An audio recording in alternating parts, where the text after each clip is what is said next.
Dar vienas prietaisas, apie kurį noriu papasakoti, tai yra radono dujų detektorius. Realiai kiekvienas gyventojas, kuris turi name rūsį, gali susidurti su radono dujomis patenkančiamis į patalpas.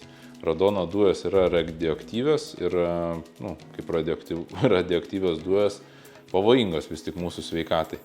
Tai tokį prietaisą galima arba pasistatyti tiesiog rūsyje ir matuoti, kokie parametrai.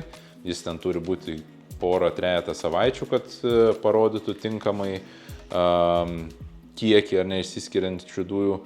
O taip pat mes siūlome šį prietaisą ir išsinuomoti mėnesių laiko, pasistatot, išsimatuojat ir pasižiūrit. Aišku, dujų išsiskyrimas priklauso nuo sezono, sakykime, lietingesniu metu labiau jos išsiskiria, bet tiesiog dėl savo ramybės labai geras produktas, jeigu įtarėte, kad rūsys nėra sandarus.